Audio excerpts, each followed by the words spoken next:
Chers amis téléspectateurs, amis de Lumen Christi, inconditionnel de santé et bien-être, bienvenue, loué soit Jésus-Christ. Le sommeil occupe un tiers de notre vie.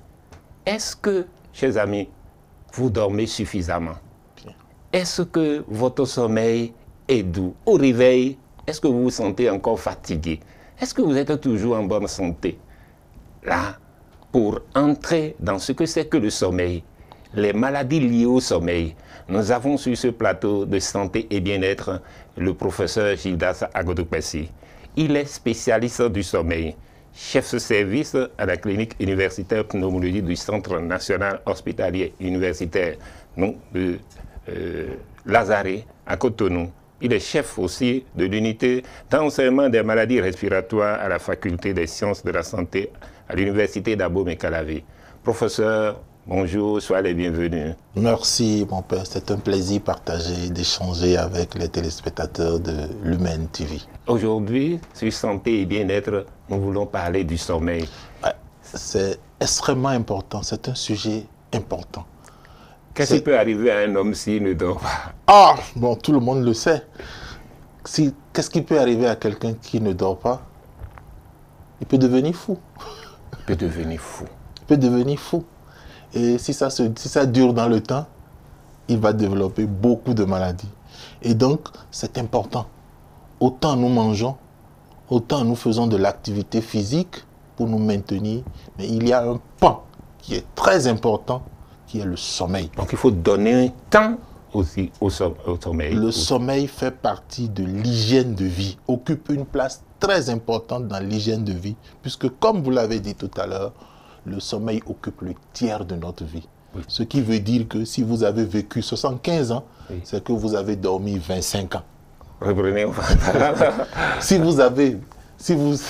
Si Dieu vous a accordé d'atteindre 75 ans, c'est que vous avez dormi pendant 25 ans. Ah. Oui, le sommeil occupe le tiers de notre vie. Vous dites alors donc de ceux qui ne dorment pas suffisamment. Ah, c'est un problème. C'est cela que nous allons aborder et expliquer à nos téléspectateurs. Alors, nous allons voir alors c'est quoi le sommeil, comment ça se produit et nous verrons après les maladies liées au sommeil. Ouais. Merci. Il faut commencer déjà à dire que le sommeil est un besoin physiologique. C'est un besoin physiologique. Ok. Tel on a besoin de manger, ainsi on a besoin également de dormir. Et le sommeil nous permet à plusieurs fonctions pour l'organisme. Le sommeil nous permet de récupérer de la fatigue de la veille et de nous relancer le lendemain. Par exemple, quand nous dormons la nuit, c'est pendant la nuit qu'il y a un certain nombre d'hormones qui se synthétisent dans notre corps. C'est dans le sommeil. C'est dans le sommeil. Et qui nous permettent, le sommeil permet à l'organisme, régénère l'organisme. C'est comme quand vous avez une voiture, de temps à autre, votre voiture a besoin d'aller au garage, faire de la vidange, changer les pneus et tout ça. C'est la même chose. Le sommeil nous refait. Et donc, le sommeil est très important. Mais avant, il faut dire que devant le sommeil, nous ne sommes pas égaux. Alors, je voudrais profiter de ce plateau pour passer un message très important. J'ai dit que le sommeil, c'est le tiers de notre vie. Oui. Et donc, si nous prenons 24 heures, il y a donc 8 heures pour dormir. C'est bien ça. C'est une moyenne. Quand on dit c'est une moyenne, je voudrais insister, c'est vraiment une moyenne. Il y en a qui en ont besoin. Exactement. Quand on fait, la majorité se retrouve autour de cette moyenne-là. Mais il faut savoir qu'il y a des gens qui vont être un peu en dessous. Ils n'ont pas besoin de 8 heures, ils ont peut-être besoin de 6 heures, de 7 heures. Mais de la même façon également, il y a des gens qui auront besoin d'un peu plus. Ils ont besoin de 8 heures, ils ont besoin de 10 heures. Parfois même, on peut aller à 11 heures. Pour certains. Pour certains. Et donc, devant le sommeil, nous ne sommes pas égaux. Premier niveau. Deuxième niveau, nous ne sommes pas égaux quand on observe autour de nous. Quand vous voyez un bébé qui naît, il passe tout son temps à dormir. Il ne se réveille que pour satisfaire ses besoins, manger ou bien fait les selles. Et sûr. après, aussitôt, il se retourne, rendort dans son sommeil. Et c'est justement parce qu'il dort qu'il grandit. C'est le sommeil qui le grandit. C'est le sommeil qui le grandit. Donc, quand vous voyez un enfant, un bébé qui naît, son besoin de sommeil, j'ai parlé de 8 heures tout à l'heure, mais lui, il est pratiquement à 20 heures de sommeil sur les 24 heures. 20 heures. Et au fur et à mesure qu'il grandit, sa quantité de sommeil diminue. Pour que, autour de 18-20 ans, vous allez voir, il ait un besoin moyen de 8 heures. Bien évidemment, quand vous prenez l'adolescent qui a entre peut-être 10 et 15 ans, il a peut-être besoin d'un peu plus de sommeil. Et ça, c'est important également pour des téléspectateurs qui nous suivent, qui ont des enfants. Et c'est important pour leur rendement scolaire parce que l'enfant qui dort bien sûr, ça lui assure une bonne maturation de son cerveau et il réagit bien. Et sur un point de vue psychomoteur, il a un bon développement. Et donc, au fur et à mesure que nous prenons de l'âge, la quantité de sommeil diminue. C'est ce qui va faire qu'autour de 20 ans, nous aurons un besoin moyen de 8 heures, sans compter les intervalles auxquels j'ai fait allusion tout à l'heure.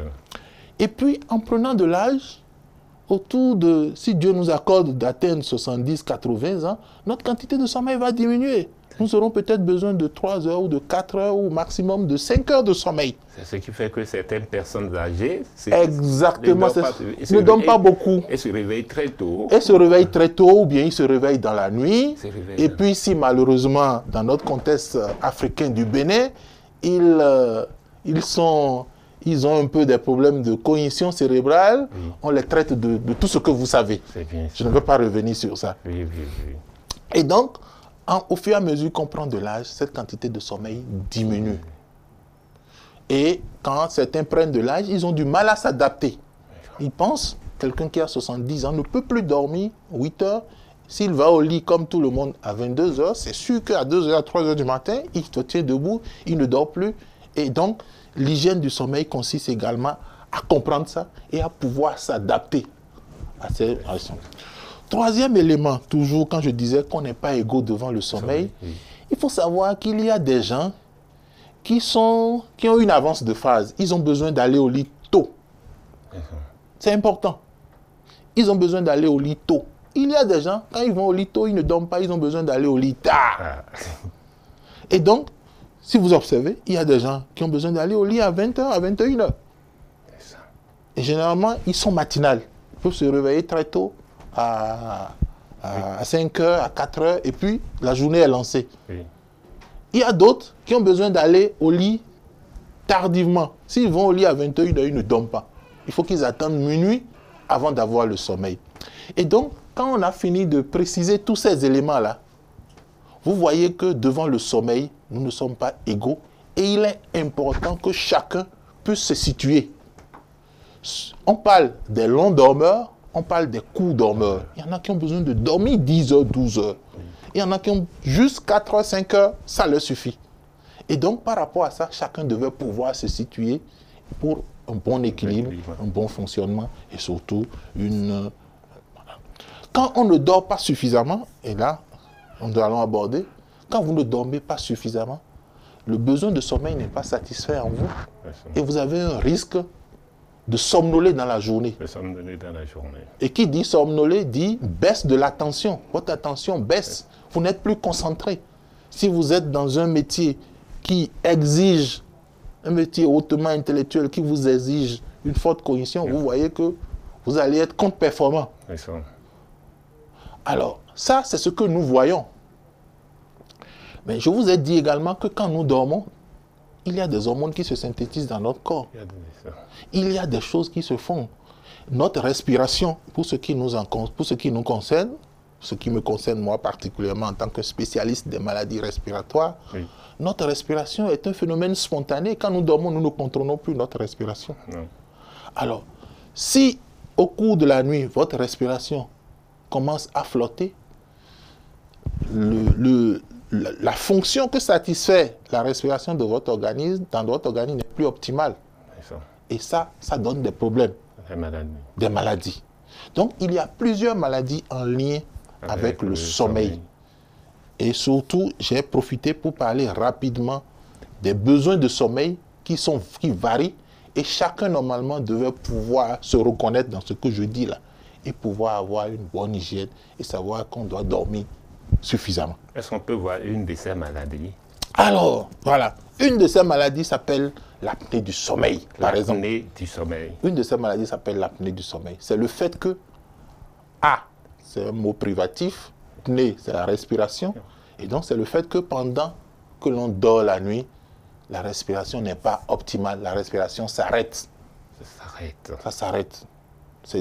Si vous avez dans votre entourage quelqu'un qui a ça, c'est souvent assez pathétique. C'est le conjoint ou c'est la conjointe ou le chambrier ou le co-chambrier qui vous le rapporte. Vous dit attention, j'ai remarqué que quand il dort, parfois sa respiration s'arrête et puis après ça reprend en force. Ça s'appelle des apnées. Ça s'appelle des apnées. L'apnée du sommeil. Et comment devient-on apnéique? Merci. Comment on devient apnéique? Avant de devenir apnéique, il y a une autre étape qui est souvent méconnue chez nous, ou bien qui est banalisée, le ronflement. Le ronflement. Le ronflement. Il y en a qui ronflent. Oui. Ils vous disent, bon, c'est quand je suis trop fatigué. Bon, mais il y en a, qu'on soit fatigué ou qu'il ne soit pas fatigué, tout le temps, ça ronfle. Quand ça ronfle, c'est la preuve que au niveau de la respiration, pendant le sommeil, tout ce que nous disons là, nous sommes dans le sommeil.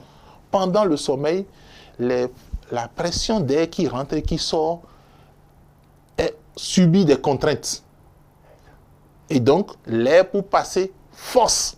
Et donc, du coup, ça donne des vibrations. Okay. C'est déjà une réduction de la respiration. Et donc, quand on voit quelqu'un qui ronfle, et qui ronfle de façon persistante, on doit se poser la question de savoir, parce que quand nous dormons, notre respiration est spontanée, comme je le disais, pour nous permettre de bien dormir. Mais si la respiration s'arrête, c'est que le sommeil aussi emporte un coup. Et donc, l'apnée est due au fait que la respiration s'arrête et reprend. Et ça fait qu'on n'a pas une bonne qualité de sommeil. Et ceci va entraîner des conséquences spécifiques. Quelles sont ces conséquences? Alors, les conséquences spécifiques, pour les comprendre, je reviens encore à la respiration. La respiration amène de l'oxygène et sort du gaz carbonique. Oui. Si la respiration s'arrête, c'est que l'oxygène n'entre plus et le gaz carbonique s'accumule. Alors, si l'oxygène n'entre plus, c'est grave parce que nos cellules, à l'origine, vivent d'oxygène et de sucre pour donner l'énergie qui nous tourne. Et donc, si on n'a pas de l'oxygène, c'est un blocage du système. Mais les premiers éléments, les premiers organes qui ressentent ce manque d'oxygène, c'est les vaisseaux sanguins. Parce que c'est eux qui conduisent le sang. Et donc, le sang, les vaisseaux sanguins ressentent le manque d'oxygène et en réaction, ils se contractent. Les vaisseaux se contractent. Quand vos vaisseaux se contractent, imaginez ce phénomène qui dure depuis des jours, des mois, des années. À force de se contracter, ça finit par se fixer. Et donc, quand ça se fixe, la pression du sang dans les vaisseaux augmente. Alors, c'est ça que nous mesurons en clinique ou à l'hôpital. Quand on vous met le tensiomètre, on dit que votre tension a monté. Vous dites, mais qu'est-ce que moi j'ai fait pour avoir la tension? Vous ne faites pas le lien avec votre sommeil, avec le ronflement, avec les apnées que votre conjoint ou votre conjointe ou votre co-chambrier de lit vous a décrit. C'est bien ça. Donc ça donne l'hypertension artérielle. Ça donne l'hypertension artérielle. Ça donne l'hypertension artérielle. Une autre maladie? Une autre maladie, a priori. Voilà. Chez certains, c'est la cause même de l'hypertension artérielle. Ou bien chez d'autres, ça vient aggraver l'hypertension artérielle. Et ils disent, mais j'ai l'hypertension artérielle, je prends des médicaments depuis des années, mais on n'arrive pas à stabiliser ma tension, c'est toujours élevé. Il faut aller interroger le sommeil. Voyez-vous. Comment faire alors donc pour soigner? Alors, je n'ai pas fini. Oui. Je vais résumer rapidement ces conséquences qui sont très nombreuses. Parce que tous les vaisseaux finissent par être atteints. Tous les vaisseaux de votre corps finissent par être atteints. À force d'être en situation de souffrance, de manque d'oxygène, ils finissent tous par être atteints. Et donc, les vaisseaux perdent leur élasticité. Et on le ressent à travers la pression, mais la tension a d'autres conséquences. les vaisseaux qui perdent leur élasticité peuvent se rompre à tout moment. C'est ce qu'on appelle l'accident vasculaire. C'est bien lié au sommeil. C'est bien lié au sommeil. Lorsque ça se passe dans le cerveau, on parle d'accident vasculaire cérébral et vous savez que c'est une maladie qui est lourde de conséquences. Okay? Tous les vaisseaux du corps humain reçoivent un coup. Le cœur lui-même est nourri par un vaisseau qu'on appelle la coronaire. Lorsque ce vaisseau-là va se boucher, on va faire une crise d'attaque nocturne. Et donc, des histoires de mort subite également sont derrière ces conséquences du sommeil mal conduit. Le rein, il reçoit du sang par un vaisseau. Si ce vaisseau-là est bouché, le rein va tourner à vide. Vous voyez ce qui va se passer. On va vous parler d'insuffisance rénale. Ça entraîne des problèmes de dysfonction érectile. Parce que les hommes, pour être un homme jusqu'au bout, la fonction érectile, virile, c'est le sang. C'est le sang. C'est du sang qui vient dedans. Et donc, si le sang ne vient pas, vous voyez tout ce que ça peut créer avec les problèmes de couple, avec les problèmes. Donc, c'est quelque chose qui est extrêmement, qui a beaucoup de conséquences. L'une des conséquences que les patients peuvent ressentir, c'est qu'ils sont tout le temps fatigués. Parce qu'ils n'ont pas rempli la fonction du sommeil.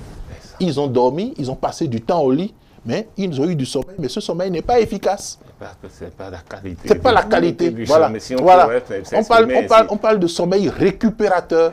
Oui. Quand vous dormez la nuit, vous récupérez de la fatigue et vous repartez.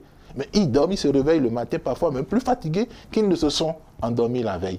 Comme on le dit chez nous aussi, donc le sommeil peut guérir. Ah, le sommeil est fondamental. Je ne sais pas comment il faut le dire, mais on ne peut pas être un être équilibré dans son corps si on ne dort pas. Et si on ne dort pas bien.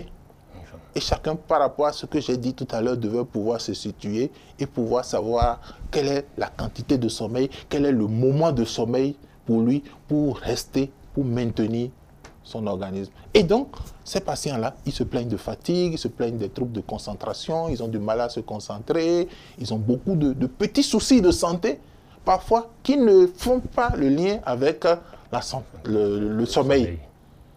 Dans notre contexte, vous voyez, c'est toujours le même problème, le même patient qui a des problèmes, il va chez tel spécialiste, il va chez tel autre, il va chez tel autre, et puis à la fin, confus, il parle de sorcellerie, il parle de choses, alors que tout simplement, il suffit juste de refaire un point autour de son sommeil et de savoir qu'on n'a pas une bonne qualité de sommeil et de mettre la main dessus et tout repart.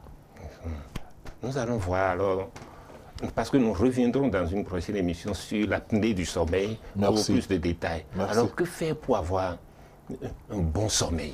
Tout simplement, que faire pour avoir un bon sommeil? C'est, comme j'aime bien le dire, on ne commande à la nature qu'en lui obéissant. On ne commande qu'à la nature en lui obéissant. Ça ne vient pas de moi, je crois que c'est un célèbre auteur dont le nom m'échappe. Alors, c'est important que chacun se connaisse. Quand vous êtes fatigué, la nuit est faite pour dormir. Ça, nous sommes programmés comme ça. La nuit est faite pour dormir. Et donc, quand vient le moment de dormir, il faut aller au lit. Et il faut dormir. Il faut dormir. Il faut dormir. C'est important. Cherchez à respecter au moins les 7 ou 8 heures de sommeil. Dans la mesure du possible. Dans la mesure du possible. Entre 6, entre 8, entre 9. Mais trouvez le bon moment. Et chacun, en se réveillant le matin, on peut faire ce point-là. Est-ce que j'ai bien dormi? Est-ce que je me suis réveillé? Et au cours de la journée, on peut voir, est-ce qu'on a de la forme dans la journée? Ça suffit pour voir si la nuit dernière, le sommeil a été bien. Et je crois que même dans nos langues locales, quand on voit quelqu'un le matin, la première question qu'on lui pose, on dit « Est-ce que tu as bien dormi ?» Je crois que les anciens avaient une très bonne connaissance de ces choses-là, qui aujourd'hui nous échappent avec les difficultés de la vie, avec les contraintes économiques et tout ça. Nous sommes là tout le temps en train de courir, nous sommes là en train de veiller, de faire des choses qui forcément ne nous arrangent pas, ne nous permettent pas d'avoir une bonne hygiène de sommeil. Que dire de ceux qui veillent, ceux qui travaillent la nuit, les gardiens, les médecins, les infirmiers et d'autres qui vont et qui travaillent toute la nuit? Forcément, ils ont des risques, beaucoup de risques. Et je crois que ces cas que vous avez évoqués sont des cas normalement réglementés aujourd'hui avec la médecine légale, avec la médecine du travail. Et donc, on leur permet d'avoir des périodes de compensation. Quand vous faites des gardes, vous devez compenser. Et vous pouvez. Et puis là aussi, même dans le cadre, toujours dans ce cadre-là, ça ne peut pas être quelque chose à vie. On ne peut pas faire, quand on est médecin par exemple, on ne peut pas faire des gardes à vie. Il y a un temps pour ça. Il y a un temps pour ça. Parce que forcément, vous travaillez la nuit, vous inversez votre... L'organisme a un rythme. On parle de l'horloge biologique. De l'équilibre circadien entre le jour et la nuit. Et donc, à force de travailler la nuit, tout le temps, vous bouleversez cela. Mais votre nature, vous êtes programmé pour travailler le jour et dormir la nuit. Et donc, normalement, quand vous avez fait ça aussi pendant un certain temps, il faut pouvoir se reconvertir et pouvoir aller à autre chose. Et ça, les gens devaient y veiller surtout dans ces métiers-là, que ce soit les médecins, les infirmiers, les travails postés, les travails de gardien et tout ça, à travers des plans de carrière pour un équilibre de l'humain. Alors, parlons maintenant de l'environnement de lieu, ou de que nous disons souvent la chambre à coucher. Qu'est-ce qu'on ne doit pas avoir? Qu'est-ce qui doit être dans ça pour faciliter le sommeil? Alors, merci d'avoir soulevé, c'est fondamental. Il y a un adage qui dit « tel on fait son lit, tel on dort ». Et donc, c'est fondamental. L'environnement, le lieu où on dort. Il y en a habituellement, bon, la majorité des gens dorment sans lumière, mais il y en a qui peuvent dormir avec la lumière. Qu'est-ce qui est conseillé de dormir avec la lumière? Dans la mesure du possible, sans lumière. Sans lumière. Dormir sans lumière. Parce que quand le cerveau aperçoit la lumière, ça travaille sur, j'ai parlé tout à l'heure du rythme circadien, pour nous dire, attention, c'est le jour, levez-vous, inconsciemment. Et donc, il faut éteindre les lumières. Mais les enfants n'aiment pas dormir dans l'obscurité. Oh oui, parce que les enfants, en général, surtout les tout petits, c'est le jeu. Et donc, ils ont dû... Mais quand ils s'endorment bien, ils dorment bien. Ah, oui. Et donc, c'est important, la lumière, c'est important. Ça, il faut le dire. Okay. Malheureusement, de nos jours, nous sommes envahis par les téléphones Android, les téléphones que nous apportons dans nos lits. Ce n'est pas bon. Sans le savoir inconsciemment, nous réduisons notre temps de sommeil. Le fait d'avoir la télévision également dans sa chambre à coucher, ce n'est pas trop conseillé parce que c'est quelque chose qui a tendance, ça vous attire et puis ça fait que vous ne dormez pas suffisamment parce qu'on a besoin de dormir suffisamment. Chacun en fonction de ce que j'ai décrit. La télévision ne doit pas être dans la chambre. Ne doit pas être dans la chambre. Le portable. Le portable. À une certaine heure, il faut pouvoir l'éteindre pour dormir. Parce que, et puis après, le bruit également, l'environnement également dans la chambre, la température. C'est vrai que quand il fait chaud, on ne dort pas bien. S'il fait trop froid également, on ne dort pas bien. Donc il faut trouver un équilibre également. Un mot sur les matelas, sur lesquels... c'est important, c'est important également. Le lit, tel qu'on le fait, le lit doit être propre, il faut changer. Doux. Bon, idéalement, en prenant de l'âge, il faut que ça soit... On conseille le matelas dur. Mais il y a le semi-dur, il y a un certain nombre de choses. Mais il y a des matelas, effectivement, qui ne sont pas conseillés. Un matelas qui vous affaisse et qui vous met votre partie centrale au fond et les autres, c'est pas bon. Il faut que vous soyez sur un plan dur. Et puis, en fonction de ce que vous aimez, le semi-dur, doux et tout ça. Voilà. Merci beaucoup, professeur. Chers amis téléspectateurs, nous avions parlé aujourd'hui du sommeil, qui est très important pour notre vie. Un tiers de notre vie, nous passons un tiers de notre vie à dormir. Et si ce n'était pas le cas, nous subissons, l'organisme subit donc des coups, et ce manque de sommeil est lié à des maladies. Par cette émission, chacun de nous peut se revoir son hygiène de vie, son comportement et arranger donc son milieu et surtout revoir sa qualité donc de sommeil. Merci au professeur Jidas Agotokbessi, spécialiste donc du sommeil, qui est passé nous donner cet éclairage dans santé et bien-être. Merci pour avoir prêté une oreille attentive et nous vous disons à très bientôt.